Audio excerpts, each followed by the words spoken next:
नमस्कार। कंप्यूटर के तीसरे अध्याय में आपका स्वागत है। आज हम बात करने वाले हैं कंप्यूटर का तीसरा सॉफ्टवेयर, यानी कि आपको स्टेप बाय स्टेप पूरा कंप्यूटर कोर्स सीखना है। तो इस पूरी वीडियो को अच्छे तरीके से और आसान तरीके से देखते रहना, क्योंकि बिल्कुल आसान भाषा के अंदर आपको सिखाया गया है। सबसे पहले क्या करना है, अब तीसरा सॉफ्टवेयर ओपन करना। तो तीसरे सॉफ्टवेयर का नाम है वर्ड पेड, जिसके अंदर आप हिंदी में भी लिख सकते हो, इंग्लिश में भी लिख सकते हो, किसी भी भाषा में लिख सकते हो, चाहे आप कोई भी लैंग्वेज, कोई मैटर नहीं करता। आप हिंदी, अंग्रेजी, गुजराती, मराठी, जो भी भाषा लिखना चाहते हो सब लिख सकते हो। अब सबसे पहले उसको ओपन कैसे करते हैं, ओपन करने का क्या तरीका है। तो आपके सामने कंप्यूटर का ये डैशबोर्ड है। इस कंप्यूटर के डैशबोर्ड के अंदर सबसे नीचे आएंगे तो आपका एक सर्च बॉक्स है। यहाँ पे जाके टाइप करना वर्ड पेड। जैसे मैं वर्ड पेड टाइप करूंगा तो आपका वर्ड पेड सबसे ऊपर आ रहा है। सीधा एंटर बटन प्रेस कर दो तो आपके कंप्यूटर के अंदर वर्ड पेड खुल जाता है। लेकिन दूसरा तरीका एक और है, तो मैं इसको फिलहाल के लिए क्लोज करता हूँ। विंडो के साथ आर, इसे हम रन कमांड बोलते हैं। विंडो के साथ आर करेंगे तो इसके अंदर भी आपको टाइप करना वर्ड पेड। जैसे मैंने वर्ड पेड लिखा, एंटर किया, तो आपका इसके अंदर भी वर्ड पेड खुल जाएगा। तो वर्ड पेड खोलने के तो तरीका आसान। अब इसके अंदर काम कैसे करना है, आपने पिछले वीडियो के अंदर देखा होगा। सभी सॉफ्टवेयर के अंदर टाइटल बार होता है, ऊपर वाला भाग। इसके अंदर तीन ये ऑप्शंस होते हैं, जिसके अंदर मिनिमाइज, मैक्सिमाइज और क्लोज है। मिनिमाइज का काम होता है प्रोग्राम को टास्क बार के ऊपर हाइड करना। टास्क बार सबसे नीचे आपको पट्टी नजर आ रही है, जिसको बहुत सारे फंक्शन लगे हुए।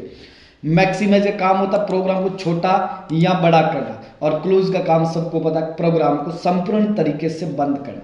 उसके बाद नीचे आते इस पूरे एरिया को बोला जाता है मेन्यू बार या रिबन बार। मेन्यू बार या रिबन बार। उसके बाद कई बार क्या होता है, ये हाइड होते हैं। हाइड कैसे होते हैं, यहाँ पे देखो राइट साइड के कोने में छोटा सा आइकन नजर आ रहा है, ये वाला। जैसे मैं मिनिमाइज द रिबन करूंगा तो आपका रिबन बार पूरा का पूरा हाइड हो जाएगा। वापस ओपन करना तो वापस क्लिक करना। दूसरा तरीका ये रहता है कि किसी भी टैब पे जाके माउस का लेफ्ट क्लिक डबल बार प्रेस करो तो भी हाइड होता है, और लेफ्ट क्लिक डबल बार फटाफट प्रेस करेंगे तो वापस ओपन होता है।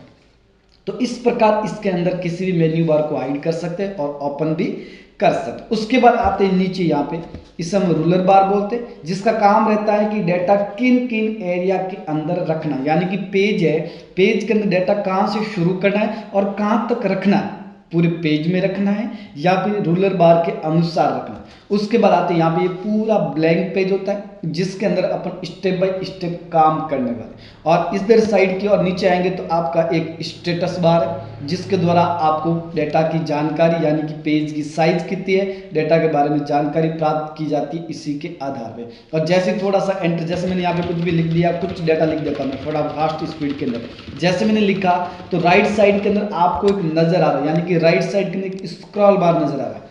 स्क्रॉल बार इसे हम बोलते हैं वर्टिकल स्क्रॉल बार, जिसका काम रहता है किसी भी डेटा के ऊपर नीचे जाने के लिए। जैसे पेज में कोई डेटा आपने लिख दिया, ऊपर नीचे जाने के लिए क्या यूज करेंगे, रूलर बार, सॉरी स्क्रॉल बार। रूलर बार ये ऊपर होता है, ये स्क्रॉल बार यानी कि डेटा को ऊपर नीचे लेके जाने के लिए। उसके बाद आप माउस से भी लेके जा सकते हैं। माउस का जो बीच वाला बटन है स्क्रॉल बटन, आप आगे की ओर करेंगे तो ऊपर जाएगा, नीचे बैक की ओर करेंगे तो नीचे आएगा। तो इस प्रकार भी किसी भी डाटा के अंदर आप ऊपर नीचे दाएं बाएं कर सकते हैं। उसके बाद आते हैं यहाँ पे, इसे हम बोलते हैं क्विक टूल्स बार, यानी कि फटाफट यूज करने के लिए। इसको हम हटा भी सकते हैं, लगा भी सकते हैं। हटाने के लिए यहाँ पे छोटा सा आइकन है, यहाँ पे जाएंगे। अब इसको नीचे लाना है यहाँ पे, तो आपका शो बिलो द रिबन पे क्लिक कर दो, सीधा यहाँ से गायब होकर नीचे आ जाएगा। अब ऊपर लेके जाना, वापस क्लिक करके उसी के ऊपर क्लिक करो, ऊपर आ जाएगा।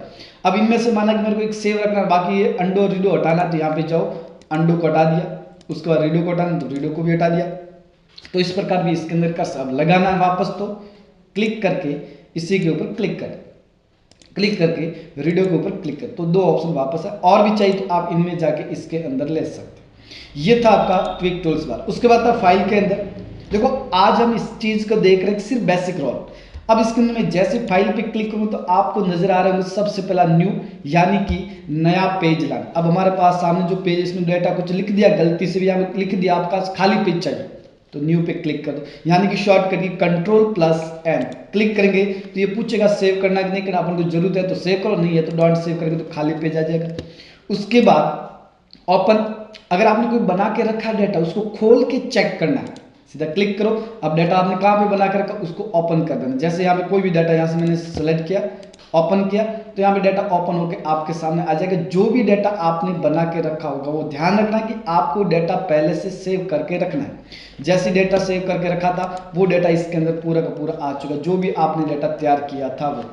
उसके बाद आते इसी के अंदर अगला सेव। जब हम पहली बार डाटा, जैसे मैं यहाँ पे कंट्रोल के साथ एन करके नया पेज लाता हूँ, अब जैसे मैंने कुछ भी लिखा है यहाँ पे कुछ भी टाइप कर दिया मैंने ऐसे, अब आपको बोला इसको सेव करना है, फाइल में जाओ, सेव पे क्लिक करो। अब किस जगह करना वो आपको पता हो, जैसे डेस्कटॉप पे करना, डेस्कटॉप पे जाओ। अब क्या नाम लिखना है, नाम टाइप करो, जैसे मैंने यहाँ पे लिख दिया कुछ भी नाम लिख दिया और यहाँ पे कुछ पीछे जोड़ दिया, सीधा सेव कर, सेव हो जाएगा। उसके बाद अगला आता सेव एज। अगर आपने इसके अंदर करेक्शन किया, माना कि मैंने इसके अंदर करेक्शन किया है और दूसरे नाम से सेव करना, जो पहले फाइल थी उसमें कोई प्रॉब्लम यानी कि परिवर्तन नहीं होना चाहिए, तो आपको क्या करना, फाइल में जाके सेव एज पे सीधा क्लिक कर दो। किस नाम से करना, पीछे जोड़ देता मैं 2025 और सीधा सेव कर दो, तो एक और फाइल हो जाएगी। अब चेक करते हो, ओपन में जाके ओपन में जाओ।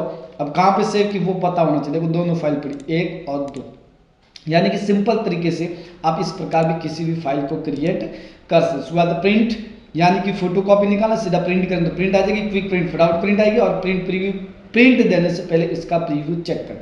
लेकिन ये करने से पहले आपको पेज सेटअप करना जरूरी। पेज सेटअप पे जैसे क्लिक करूंगा तो आपके सामने इस प्रकार का डैशबोर्ड आएगा, पेज सेटअप। ये पेज आपका सामने इस प्रकार, आपने देखा होगा रूलर बार यहाँ पे इधर इतना खाली जगह छोड़ रहा है और इधर भी इधर खाली जगह छोड़ रहा है। अब यहाँ पे देखो नीचे आ रहा पेपर, पेपर हमेशा लिया जाता है A4 ज़्यादातर। उसके बाद ये वाला ओरिएंटेशन डाटा आपका किस टाइप का है, ओरिएंटेशन लैंडस्केप है या पोर्ट्रेट।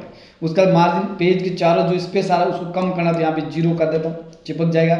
इधर भी 0, इधर भी 0, इधर भी 0, मैं चारों दिशाओं में चिपका देता हूँ। सीधा ओके करूँगा तो आपको दिखेगा कि देखो आपका जो रूलर बार था वो बीच में था, अब यहाँ पे आ चुका है। उसके बाद अगला आता है इसका सेंड इन ईमेल, यानी कि जो डाटा आपने तैयार किया ईमेल के माध्यम से भेजना, जो कि आपके एक आगे चैप्टर आएगा इसी के अंदर की आउटलुक प्रोफाइल पहले होनी चाहिए, तो उसी के आधार पर ईमेल करेंगे। ईमेल अपन इंटरनेट के अंदर सीखें कि ईमेल कैसे किया जाता है। उसके बाद अबाउट वर्ड पेड के बारे में, और एग्जिट इसको बंद कर। ये था इसका बेसिक रूप, और नेक्स्ट वीडियो में सीखते हैं home tab and view tab.